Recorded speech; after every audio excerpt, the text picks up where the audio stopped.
Hello friends, welcome to ABC matric. मैं हूं पिंटू सिंह। तो दोस्तों, आज हम लोग क्लास 8 का गणित बीटीबीसी यानी Bihar state text book publishing corporation limited Patna द्वारा प्रकाशित अध्याय 2 का परिचय जानने वाले हैं, जिसमें एक टॉपिक है एक चर वाले रैखिक समीकरण, linear equation in one variable. तो ये है क्या एक्चुअली में? तो सबसे पहले लिखा है कि एक तो है जो हम लोग को जाना पहचाना वर्ड है, या फिर वाले। रैखिक का मतलब नहीं जानते हैं, समीकरण का मतलब आप जानते होंगे। तो चर का मतलब क्या है पहले वो जानेंगे, उसके बाद रैखिक का मतलब भी जानेंगे। तो आइए जानते हैं क्या होता है चर, उसके बाद एक चर वाले रैखिक समीकरण के बारे में भी जान लेंगे। तो टॉपिक पहले हमको पढ़ना पड़ेगा चर, यानी चर का जो स्पेलिंग होगा वेरिएबल। वेरिएबल ये क्या है एक्चुअली में?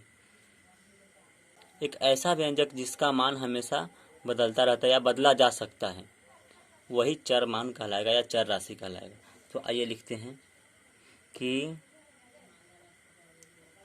वह राशि जिसका मान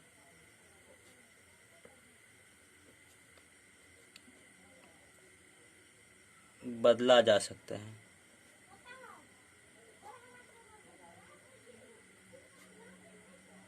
या बदलता रहता है,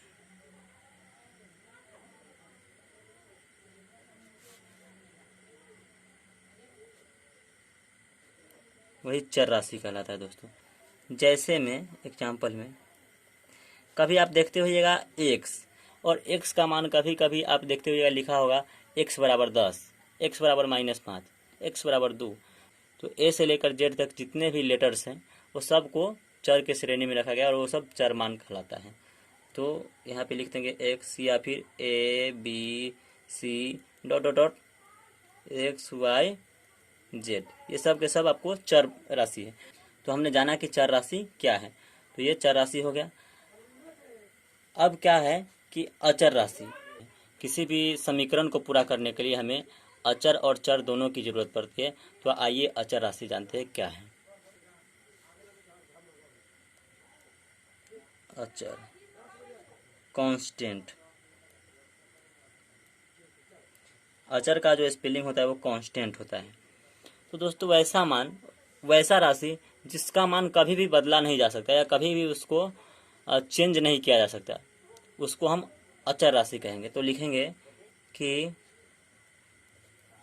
वह राशि जिसको कभी भी बदला नहीं जा सकता,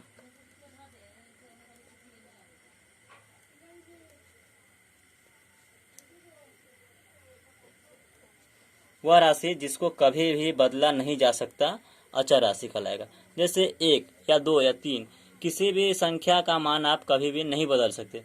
जैसे 4 है तो 4 को आप 6 बराबर में नहीं लिख सकते, या 6 है तो उसको 4 के बराबर नहीं लिख सकते।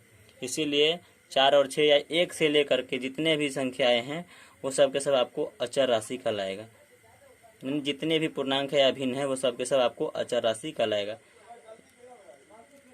एग्जाम्पल के बाद एग्जाम्पल में हो जाएगा 1 2 3 4 डॉट डॉट डॉट, जहाँ तक आप इसको लेके जाइएगा वो आपको अचर राशि कहलाएगा। ये सब के सब अचर राशि है। अब दोस्तों आते हैं यहाँ पे चर राशि, आपको एक चर वाले रैखिक समीकरण जो है लिखा गया था। तो इसमें से आप जान चुके हैं कि चर राशि क्या है, अचर राशि क्या है। तो अब जानते हैं कि रैखिक क्या होता है। तो दोस्तों, किसी भी चर राशि का घात को आपको देखा जाता है, चर राशि का घात यदि 1 हो तो वो रैखिक कहलाएगा।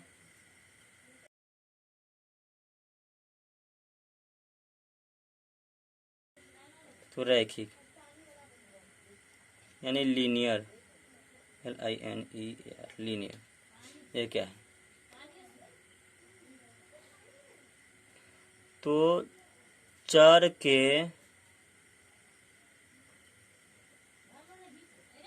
का घात यदि 1 हो या चर पद दिया हो सिर्फ, और उसका घात कुछ भी न हो, घात ऊपर नहीं लिखा हो तो इसका मतलब एक घात रहता है दोस्तों। तो वही चर का जो है रैखिक कहलाएगा, रैखिक चर कहलाएगा दोस्तों। तो आइए यहाँ पे आप जानते हैं एक चर वाले रैखिक समीकरण क्या होता है। तो अब जो टॉपिक आता है आपको एक चर वाले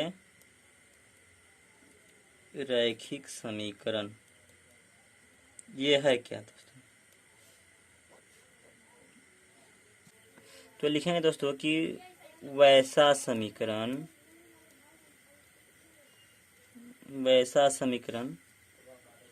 जिसमें केवल एक चर हो, जिसमें केवल एक चर हो और चर का घात एक हो, तो उस समीकरण को, तो दोस्तों उस समीकरण को हम एक चर वाले रैखिक समीकरण कहते हैं।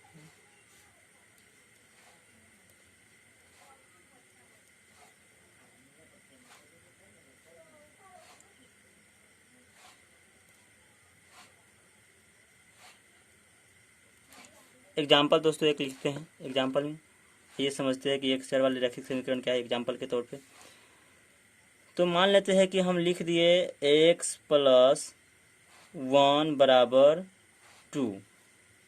तो दोस्तों आप देखिए इस पूरे में चर कितना है, सिर्फ और सिर्फ एक चर दिया गया है और इसका घात भी देखिए दोस्तों नहीं कुछ दिया है, इसका मतलब एक है। तो आपको ये एक चर वाले रैखिक समीकरण आपको हो जाएगा। ये पूरा समीकरण जो है आपको एक चर वाले रैखिक समीकरण है। मान लेते हैं कि यहीं पे कोई दूसरा देते हैं, जैसे x² + 2 बराबर आपको 3 दे दिए, तो क्या ये रैखिक समीकरण है। तो देखिए दोस्तों आप ध्यान से देखिए, इसमें चर जो है दिया हुआ, चर तो एक ही है इस पूरा समीकरण में, लेकिन जो चर दिया है उसके चर का घात जो है वो आपको 2 दे दिया है, इसीलिए यह रैखिक समीकरण नहीं है। अब मान लेते हैं कि एक और देखते हैं दोस्तों, x + 2 दे दिया है बराबर 4 दिया है, तो क्या यह रैखिक समीकरण है।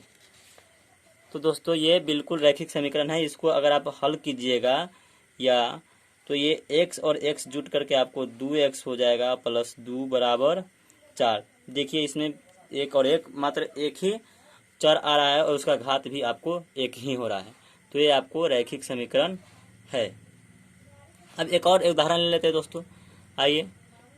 तो मान लेते हैं कि यहाँ पे आपको दे दिया x और + y = 4। क्या ये रैखिक समीकरण एक चर वाले रैखिक समीकरण है। तो दोस्तों रैखिक तो यह है, इसका भी घात आपको एक है और इसका भी घात आपको एक है, लेकिन चर अलग अलग है। ये अलग चर है और ये अलग चर है, इसलिए ये दोनों चर आपस में जोड़े या घटाए नहीं जा सकते, इसलिए यहाँ पे चरों की संख्या 2 हो गई, इसलिए यह एक चर वाले रैखिक समीकरण नहीं है। ये 2 चर वाले रैखिक समीकरण हो जाएगा, जो कि यहाँ पे हम उदाहरण जिसका दे रहे हैं वो एक चर वाले रैखिक समीकरण है, तो ये एक चर वाले रैखिक समीकरण नहीं है, ये हो जाएगा। अब दोस्तों देखिए पहले वाला जो हमारा क्वेश्चन, मतलब पहले वाला जो हमारा एग्जाम्पल है, उसमें ये एग्जाम्पल जो है पहले वाला, इसमें चर क्या है और अचर क्या है। तो इसमें चर जो है आपको x है और अचर जो है, अचर बराबर आपको 1 भी है। x के पीछे अगर कुछ नहीं है लिखा हुआ तो गुना में 1 है, यानी इसका भी 1 है और एक 2 है, ये सब के सब इसमें अचर पद है।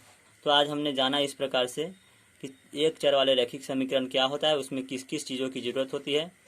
यानी यहाँ पे आप देख सकते हैं एक चर वाले रैखिक समीकरण के लिए आपको सबसे पहले चर जानना होता है कि क्या होता है, उसके बाद अचर जानना होता है कि क्या होता है, उसके बाद रैखिक क्या है उसको भी हम लोगों ने यहाँ पे जाना। अब एक चर वाले रैखिक समीकरण है क्या, इसको भी हम लोगों ने जाना यहाँ पे। तो दोस्तों आज की क्लास में इतना ही, बाकी अगली क्लास में हम लोग सॉल्व करेंगे क्वेश्चन को और क्या इसका आंसर आएगा, किस प्रकार से इसका सॉल्यूशन करेंगे, ये जानेंगे। तो दोस्तों यदि आपको ये पूरा समझ में आ गया है तो वीडियो को लाइक कर दीजिए और हमारे चैनल को सब्सक्राइब कर दीजिए और शेयर बिल्कुल करना ना भूलिएगा, क्योंकि आपके एक शेयर किसी बच्चे की जीवन बदल सकती है दोस्तों। तो प्लीज़ शेयर कीजिएगा। धन्यवाद।